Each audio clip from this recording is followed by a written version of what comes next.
Hello students, welcome to knowledge academy. कैसे हैं आप सभी? I hope you all are doing well. सर्वे भवन्तु सुखिनः की अभिलाषा रखते हुए आज का टॉपिक हम डिस्कस करेंगे। यह टॉपिक सामान्य अध्ययन से संबंधित है, आधुनिक भारत से संबंधित है। इसमें हम यूरोपीय कंपनियों के आगमन से संबंधित कुछ महत्वपूर्ण तथ्य लेंगे जो कि एग्जामिनेशंस की दृष्टि से निश्चित ही बेनिफिशियल हैं, ऑब्जेक्टिव टाइप क्वेश्चंस में पूछ लिए जाते हैं और बहुत ही इंपॉर्टेंट हैं। कॉम्पिटिटिव एग्जाम्स में ये निश्चित ही आते हैं। It will be beneficial for you. But first of all I would like to say that please like, subscribe, share and motivate channel for new updates. यूरोपीय कंपनियों के संबंध में कुछ जो महत्वपूर्ण तथ्य हैं वो इस तरह से हैं कि यूरोप वासियों में सर्वप्रथम पुर्तगाली भारत आए, यानी यूरोप वासियों में सर्वप्रथम पुर्तगाली भारत आए। 17 मई 1498 ईस्वी को वास्को डी गामा अब्दुल मजीद की सहायता से कालीकट पहुंचा और 1502 ईस्वी में वास्को डी गामा पुनः भारत आया। यानी पहले वो 1498 ईस्वी में तथा उसके बाद 1502 ईस्वी में वास्को डी गामा भारत आया। 1500 ईस्वी में पेड्रो अल्वारेज क्रेबल के नेतृत्व में द्वितीय पुर्तगाली अभियान कालीकट पहुंचा तथा 1503 में यानी 1503 में पुर्तगालियों ने कोचीन में पहली फैक्ट्री बनाई। फ्रांसिस्को डी अल्मीड़ा भारत का पहला पुर्तगाली गवर्नर था और उसने ब्लू वाटर पॉलिसी नामक शांतिपूर्वक व्यापार करने की नीति बनाई। देखिए, ये बहुत ही इम्पॉर्टेंट हैं तथा एग्जामिनेशंस में पूछ लिए जाते हैं कि आपके सामने 4 ऑप्शंस होंगे और आपको उनमें से करेक्ट वन चुनना होगा। तो ये आप तभी कर सकते हैं जबकि आपको पता हो। मूविंग टू नेक्स्ट वन, अल्मीड़ा के बाद अल्बुकर्क गवर्नर बनकर आया जिसने बीजापुर के आदिल शाही सुल्तान से गोवा को जीत लिया। इसने अपने क्षेत्र में सती प्रथा पर प्रतिबंध लगा रखा था, यानी सती प्रथा को इन्होंने सही नहीं ठहराया था और यह प्रतिबंधित थी। Moving to next one, Albuquerque के बाद नीनो डी कुन्हा गवर्नर बना और इसने ही 1530 में गोवा को भारत में पुर्तगाली राज्य की राजधानी बनाया। मूविंग टू नेक्स्ट वन, 1611 ईस्वी में सूरत के निकट स्वाली के समुद्र तट पर अंग्रेजों ने पुर्तगालियों को पराजित किया और 1632 ईस्वी में मुगलों ने पुर्तगालियों से हुगली छीन लिया। 1739 ईस्वी में यानी 1739 ईस्वी में मराठों ने साष्टी और बसई पर अधिकार कर लिया और 1961 ईस्वी तक गोवा, दमन एवं दीव पर पुर्तगालियों का अधिकार रहा। 1542 ईस्वी में पुर्तगाली गवर्नर मार्टिन डिसूजा के साथ प्रसिद्ध ज्यूस संत जेवियर भारत पहुंचा। डच के संदर्भ में यदि चर्चा करें तो 1602 ईस्वी में United East India Company of Netherland नाम से एक विशाल कंपनी की स्थापना की गई और इस कंपनी का मूल नाम वीओसी था, जिसका फुल फॉर्म है वीरनडेज ओस्ट इंडिया कैंपेन। 1605 ईस्वी में मसूलीपट्टनम में प्रथम डच फैक्ट्री की स्थापना की गई। भारत में भारतीय वस्त्र को निर्यात की वस्तु बनाने का श्रेय सर्वप्रथम डचेस को ही जाता है, यानी डचों को जाता है। 1759 ईस्वी में यानी 1759 में अंग्रेज़ों ने डच से हार मान ली, या ये कहें कि अंग्रेज़ों से बेदरा के युद्ध में डच पराजित हुए।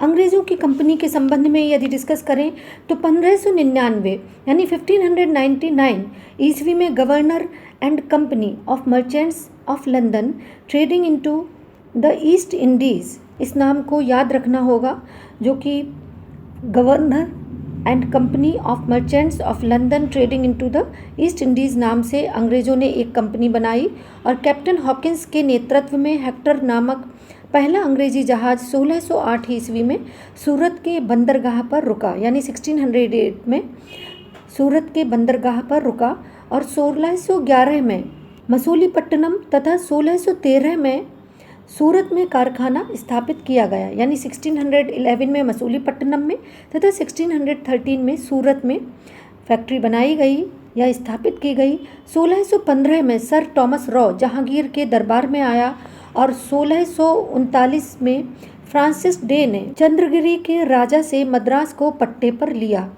इस किलाबंद कोठी का नाम फोर्ट सेंट जॉर्ज पड़ा। ये सभी फैक्ट्स एग्जामिनेशंस की दृष्टि से बेनिफिशियल हैं, अतः ये याद रखने हैं क्योंकि इनसे संबंधित क्वेश्चन 100% आते हैं। मूविंग टू नेक्स्ट, बंगाल के सूबेदार अजीम उस शान ने 1698 ईस्वी में अंग्रेजों के सूतनामी, कलिकाता और गोविंदपुर नामक 3 गांवों को जमींदारी प्रदान की। उक्त किलाबंद प्रतिष्ठान का नाम फोर्ट विलियम रखा। सर चार्ल्स नायर इसका प्रथम प्रेसिडेंट था, जो 1911 तक ब्रिटिश भारत की राजधानी रही। फर्रुख सियर ने 1717 ईस्वी में यानी 1717 में एक शाही फरमान अंग्रेजों को दिया और 1616 ईस्वी में डेनिस भारत आए। 1620 ईस्वी में तंजौर जिले के ट्रांकबार में फैक्ट्री स्थापित की गई, यानी 1620 ईस्वी में तंजौर के ट्रांकेबार नामक स्थान पर फैक्ट्री स्थापित की गई। फ्रांसीसियों के संबंध में यदि डिस्कस करें, 1664 ईस्वी में लुई 14वें के समय एक फ्रांसीसी व्यापारिक company French company of the Indies की स्थापना की। फ्रांसीसियों की पहली कोठी फ्रैंको कैरा द्वारा सन 1667 ईस्वी में सूरत में स्थापित की गई और भारतीय व्यापार पर अपनी प्रतिष्ठा बनाने के लिए अंग्रेजों और फ्रांसीसियों के मध्य संघर्ष आरंभ हुआ। समापन वांडीवाश का युद्ध माना जाता है और इसमें फ्रांस की पराजय हुई और ये जो डेट थी वो 20 जनवरी 1760 थी, जिसमें फ्रांस की पराजय हुई। मुगल साम्राज्य के संबंध में यदि कुछ इम्पोर्टेंट फैक्ट जाने तो 3 मार्च 1707 ईस्वी को अहमदनगर में औरंगजेब की मृत्यु हो गई। औरंगजेब के समय कुल 21 प्रांत थे, जिनमें मुअज्जम काबुल के, आजम गुजरात के और कामबख्श बीजापुर के सूबेदार थे। ये सभी औरंगजेब के पुत्र थे। उत्तराधिकार युद्ध में मुअज्जम ने आजम और कामबख्श को पराजित कर बहादुर शाह प्रथम को उपाधि के साथ, कहने का अभिप्राय है कि मुअज्जम ने आजम और कामबख्श को पराजित किया तथा बहादुर शाह प्रथम की उपाधि के साथ दिल्ली के तख्त पर बैठे। बहादुर शाह प्रथम ने जाजिया कर की वसूली बंद करवा दी तथा 1712 ईस्वी में बहादुर शाह प्रथम की मृत्यु के पश्चात जहांदार शाह अगला मुगल सुल्तान या मुगल बादशाह बने। जहांदार शाह ने इजारा अथवा भू राजस्व की वसूली को ठेके पर दिए जाने की प्रथा को बढ़ावा दिया। जहांदार शाह ने आमेर के राजा सवाई जय सिंह को मिर्जा और मारवाड़ के राजा अजीत सिंह को महाराजा की उपाधि दी। जहांदार शाह के समय मराठों और चौथ एवं सरदेशमुखी वसूल करने का अधिकार दिया गया तथा वसूली इसकी मुगल अधिकारी करते थे। 11 फरवरी 1713 को जहांदार की हत्या कर दी गई। इसे लोग लंपट मूर्ख कहते थे, यानी ये इस तरह से बोलते थे। फर्रुख सियर को मुगल सिंहासन सैयद बंधुओं अब्दुल्ला खान और हुसैन अली खां के सहयोग से प्राप्त हुआ। बंदा बहादुर की हत्या फर्रुख सियर के समय की गई। 1719 में फर्रुख सियर और मराठा पेशवा बालाजी विश्वनाथ के मध्य दिल्ली की संधि हुई। इन दोनों के मध्य दिल्ली की संधि की गई। 19 जून 1719 ईस्वी में ये कहें कि 1719 ईस्वी को मराठों से सहयोग से सैयद बंधुओं ने फर्रुख सियर को अबदस्त कर हत्या कर दी।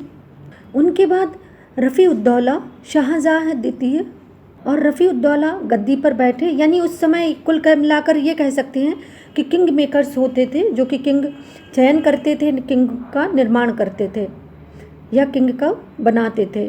रफ़ी-उद-दौला के पश्चात सैयद बंधुओं के सहयोग से रोशन अख्तर मोहम्मद शाह की उपाधि के साथ राज्य सिंहासन पर बैठे। 1722 ईस्वी में मोहम्मद शाह ने निज़ामुल मुल्क को सहायता या ये कहें कि निज़ामुल मुल्क की सहायता से सैयद बंधुओं की हत्या करवा दी। मोहम्मद शाह के शासनकाल में बंगाल में मुर्शीद कुली खां, अवध में सआदत खां, हैदराबाद में निज़ामुल मुल्क ने स्वतंत्र सत्ता प्राप्त की या स्थापित कर ली और अत्यंत विलासी छवि के कारण मोहम्मद शाह को रंगीला कहा जाता था।